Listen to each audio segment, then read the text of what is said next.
Flowing beneath the wispy rain-laden clouds that inhabit the valleys of Kibithu and Walong, the Lohit River bears testimony to a bitterly fought epic battle in the days of valor, guts and glory, late in 1962. Lohit, the river known as Nigichu in its upper reaches, is the easternmost tributary of the great Brahmaputra. Its banks have witnessed centuries of trade and cultural discourse between two great civilizations, India and China. It is also a mute witness to those ghastly and gloomy days of 1962, when these same countries, now young and emerging republics, fought a war that lasted little under a month. In essence, the war was fought due to the legacy of British imperialism, which the young Indian democracy had inherited, as well as the growing nationalism in the young Communist Republic of China, which set out to undo the perceived historical slights it had received from Western imperialist powers. The seeds of conflict were sown during the highly inconclusive Shimla Conference of 1914. This conference was an attempt by a school of British diplomatic thinking that aimed at ensuring an adequate buffer between the British Lion and the Russian Bear. The conference was attended by representatives of Great Britain, China and Tibet, and the convention initialed by all. Later the Chinese withdrew on the ground that they could not agree on the boundary between inner and outer Tibet. They raised no objection to the Indo-Tibetan boundary. This contradiction in views led to a brutal and short war in 1962 between India and China. Thus the small and obscure hamlets of Sirijap, Chushul, Rezangla, Tawang and Walong shot into national and international fame. While the Chinese preparations were advanced, our preparations were limited and by some accounts slow. This was most graphically seen in the command and control arrangements under which our units fought. In October and November 1962, a span of little under 2 months, the Walong sector saw 3 brigade headquarters, 2 divisional headquarters and 2 corps headquarters control the battle in India's easternmost bastion. The only headquarters that remained in command throughout was the Eastern Command, located at Lucknow, which could do little to influence the battle in the faraway Northeast Frontier Agency, NIFA in short, now known as Arunachal Pradesh. The infantry battalion, 6th Kumaon, was inducted into the Walong sector in April 1962. Thus, in September 1962, when war was fast approaching, there was a new battalion in defense. Much to their credit, these brave sons of Pithoragarh and Almora gave a good account of themselves in the final battle.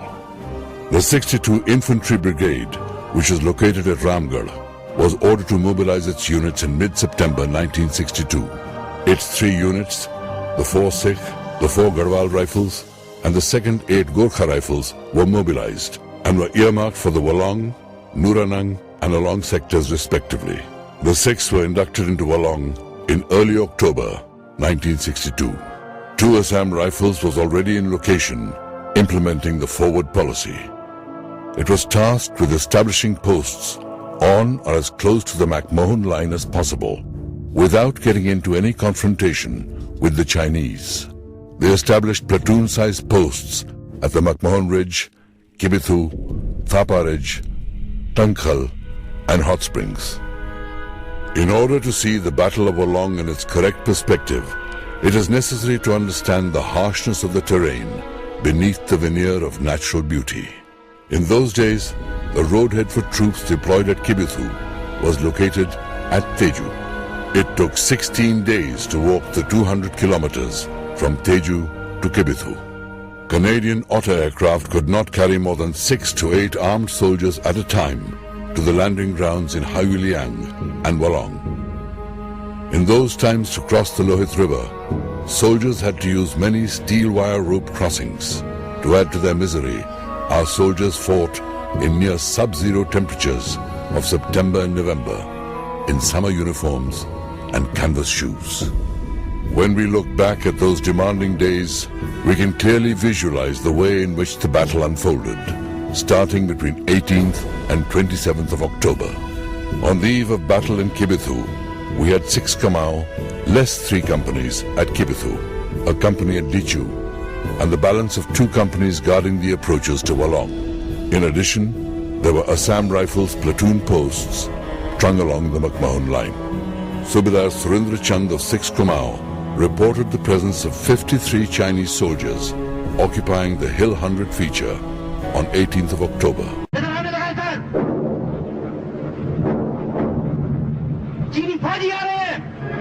Colonel Madhia, the commanding officer of 6 Kamau, took immediate action and ordered the Assam Rifles platoon at Thapa Ridge to occupy defenses at Hill 90. The brave soldiers of 2 Assam Rifles silently approached Hill 90 that night and took up defenses before dawn broke. Sensing that things might go amiss, the commanding officer also ordered a platoon of his company deployed at Dichu to occupy defenses at the McMahon Ridge.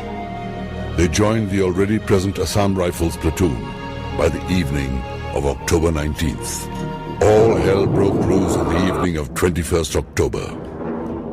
Around 7 p.m., the company commander of the Kamaui Company at Dichu received reports of lights approaching the McMahon Ridge. Major Gaumathi Nayagam realized the Chinese intentions and immediately rushed to the McMahon Ridge along with the platoon, leaving a platoon to guard the approach from Taluk Pass. The eerie silence was broken precisely at 11:30 p.m. when the Chinese commenced bombardment of our positions at the McMahon Ridge. The first attack launched was at 1 a.m. on the 22nd of October. After heavy fighting that lasted 4 hours, the attack was beaten back. Quickly following up with another attack at the break of dawn, the Chinese suffered heavy casualties before being beaten back once again. Having provided the necessary defense, this position was ordered to withdraw at 9:30 a.m. The short engagement of 6 hours produced many heroes. Nayak Bahadur Singh of 6 Kamau and Naib Subedar Jagandhoj Limbu of 2nd Assam Rifles were both awarded the Veer Chakra for displaying great courage and bravery beyond the call of duty. That same evening, orders were received by the garrison at Kibithu to withdraw to Walong. इतनी जानें खतरे में नहीं डाली जा सकती। Tiger तुम जल्दी निकल आओ, नहीं तो तबाह हो जाओगे। This relatively simple operation also produced its share of brave hearts. Lance Nayak Purna Bahadur was sent to deliver the orders of withdrawal to the platoon at Tankhal. He was awarded the Veer Chakra for this singular act of allegiance to duty that saved the detached troops of Tankhal post from falling into Chinese hands. In this brief action at Kibithu, almost 60 Chinese soldiers were silenced, while 5 of our own were killed. The Kibithu garrison withdrew in an orderly manner. They also gave the Chinese a taste of things to come as they followed us towards Namti on the outskirts of Walong. Namti. Even today, Namti will resonate in the ears of the Chinese and ring bells of fear in their soldiers and commanders alike. Just a stone's throw away from Walong, the Chinese were probably contemplating a quick victory when their happiness turned to sorrow. The Chinese were quick on the heels of the retreating garrison of Kibithu. Overconfident, they stumbled into our well-coordinated positions at Ashi Hill, which was screening the defenses of Walong. In the battle that started at 3 a.m. on 25th October and lasted little under an hour, the Chinese lost around 200 soldiers to the Kamauis at a cost of 3 Indian soldiers. Our screen position was ordered to withdraw at 4 a.m., its task accomplished most successfully. The Chinese regrouped and progressed towards Walong, only to encounter the well-coordinated defenses of the 4th Sikh at Namti. They marched into Namti at approximately 7:30 a.m. Given the ruse the Chinese played by wearing OG uniforms they had picked up from our dump at Kibithu and the cover afforded by the early morning mist, the Sikhs had difficulty in discerning friend from foe. As the haze lifted, a long column of 600 to 700 Chinese was found milling around the wire obstacles in Namti. Surprise was complete, and the 3 platoons of Bravo Company 4 Sikh deployed at Mithun Ridge Mahar track and ladders, along with mortars deployed on the river's east bank, caused mayhem and chaos in the Chinese ranks. They lost more than 200 in this short engagement. They then set fire to the long and dry grass, under cover of which they managed to retrieve and cremate their dead. It was around this time that the brave Gorkhas joined the fight. 2 companies of 2nd Aid Gorkha Rifles were inducted into Walong, and a company each was assigned to both banks. Delta Company, under the wise Major Gobardhan Pun, and his battle-hardened company senior JCO, Subedar Da Bahadur Pun, took over the defenses from the 4 Sikh platoon at Ladders. The Chinese thereafter launched repeated attacks on our positions on the nights of 25th as well as 26th October. They were all beaten back by the Sikhs and Gorkhas. They had a harrowing experience at the hands of the Gorkhas, so much so that they had to leave their dead lying out in the open. It was on this night that 2 automatic weapons were captured by the Gorkhas, which were incidentally the first weapons to be captured during this war. The highest award conferred in this sector, a Mahavir Chakra, was awarded to Sepoy Keval Singh of 4 Sikh when he audaciously charged the enemy, during which he killed many Chinese soldiers before falling to his wounds. The Chinese were no match for the brave Gorkhas at Ladders and the Sikhs at Maha Plateau and Mithun Ridge. The Chinese named the Namti Plain as the Tiger's Mouth. On the 2nd of November, an intercepted Chinese message read, "Very strong defenses hit near Walong. Request grant permission to withdraw." The prompt reply was a terse and harsh rejoinder from their headquarters. "No, you will carry out the entrusted task. Reinforcements being sent." The gallantry of our troops at Namti halted the Chinese war machine at the gates of Walong.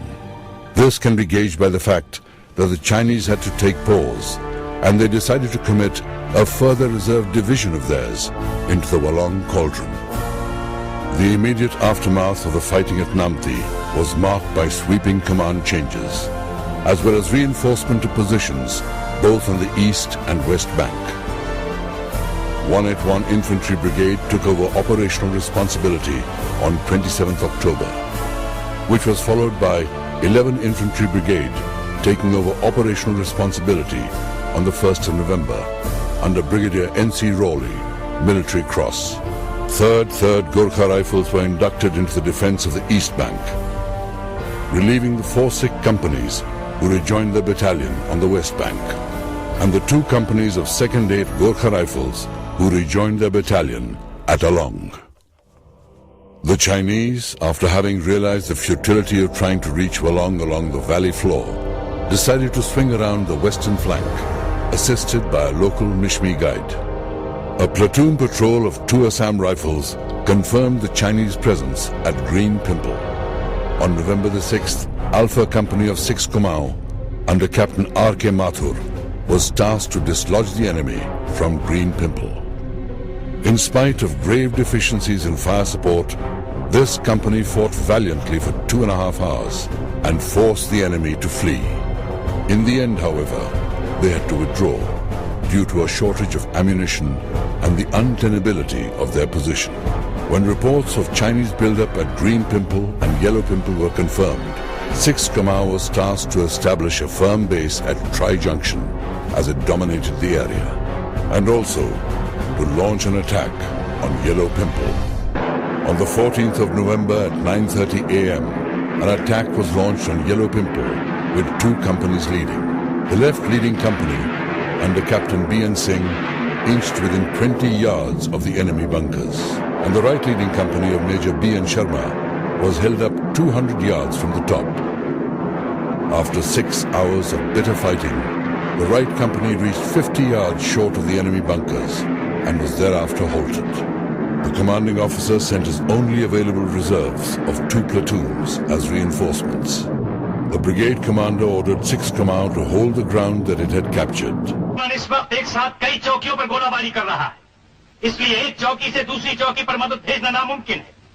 जहां तक हो सके दुश्मन का मुकाबला करते रहो, और अगर मजबूरन चौकी छोड़नी पड़े तो पीछे हटकर दूसरे मोर्चे पर डट जाओ। Over. However, the Chinese reinforced and counterattacked at 11:30 p.m. that same night. With depleted firepower, mounting casualties, and completely surrounded by the Chinese, the two companies fought their way to Tri-Junction. Out of 200 men who had marched for the attack, only 90 returned. On the 15th of November, the Chinese attacked Tri-Junction at 4:30 a.m., then again at 6 p.m., and thereafter at successive 4-hour intervals. Around this time, 33 men of 4 Dogra reached Tri-Junction to reinforce 6 Kamau, thus raising hopes that help was near and at hand. However, it was soon realized that these 33 men were only the remnants of the battalion that had started from Walong to reinforce 6 Kamau. They had been repeatedly ambushed by the Chinese en route. At 7:30 p.m., another massive Chinese attack, supported by 120mm mortars, was beaten back. The commanding officer 6 Kamau realized that with no replenishments of ammunition, supplies and troops forthcoming, it would be impossible to hold on. Thus, he decided to withdraw. While the regimental medical officer, Captain B.C. Chopra, withdrew with the wounded at 9:30 p.m., the remnants of 6 Kamau and 4 Dogra withdrew from Tri-Junction at 11 p.m. on 16th November. In the intervening period, another set of dramatic events was unfolding. The Chinese started reinforcing and bringing additional artillery and utilizing rubber rafts to cross the Lohit River to the east bank. The Chinese launched their final attacks on the forward defended localities on the night of 15th-16th November. The Chinese were superior numerically, supported by heavy mortar and artillery fire, and attacked frontally in hordes. We were depleted of all resources except courage. Men fought in their forward defended localities, committed to the last man, the last round. Orders for withdrawal were eventually issued by 11th Infantry Brigade on the afternoon of 16th November. Parties of 6 Kamau and 4 Dogra, withdrawing from Tri-Junction, reached Teju after 8 days, surviving on herbs and mountain goats. A column of 3rd Gorkha Rifles was ambushed on the 17th, 26th and 29th November, and the commanding officer's party was taken prisoner while retreating along the east bank. 2nd Lieutenant K. Madhya of this battalion reached Teju after 40 days, and Naik Gurdeep Singh of 4 Sikh rejoined his unit after 37 days.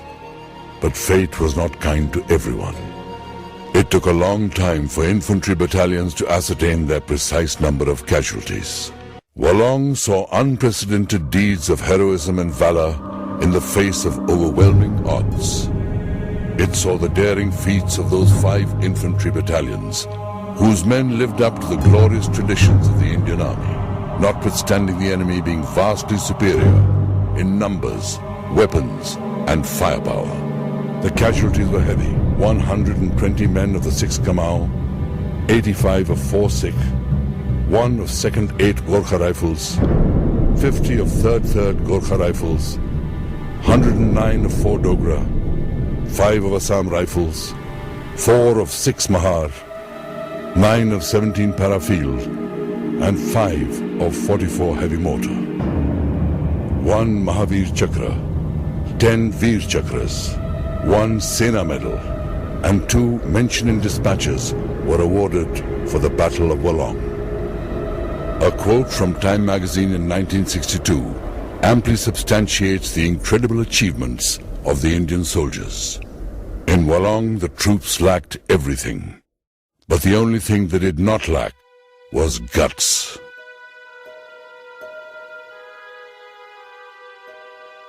Since 1962, much water has passed under the bridge. The wounds of the conflict are healed and mellowed with time. Our hearts swell with pride at the thought of those mighty souls and their sublime acts. An epitaph to the soldiers who died in the Battle of Walong, written by Bernard C. Dougal, the then District Commissioner, Lohit District, reads: "The sentinel hills that round us stand bear witness that we loved our land. Amid shattered rocks and flaming pines, we fought and died on Namti plains. O Lohit, gently by us glide. Pale stars above softly shine as we sleep here in sun and the rain. मेरे वतन के लोगों, जरा आँख में भर लो पानी, जो शहीद हुए हैं उनकी जरा याद करो कुर्बानी। है मेरे वतन के लोगों, जरा आँख में भर लो पानी, जो शहीद हुए हैं उनकी जरा याद करो कुर्बानी।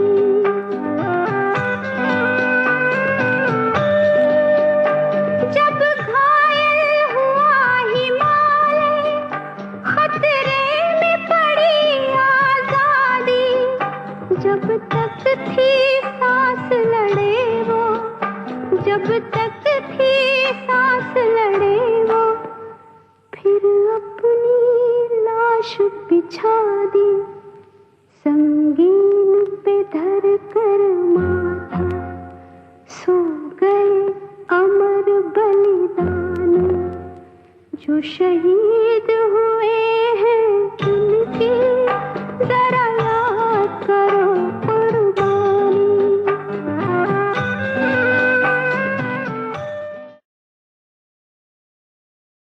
Jai Hind.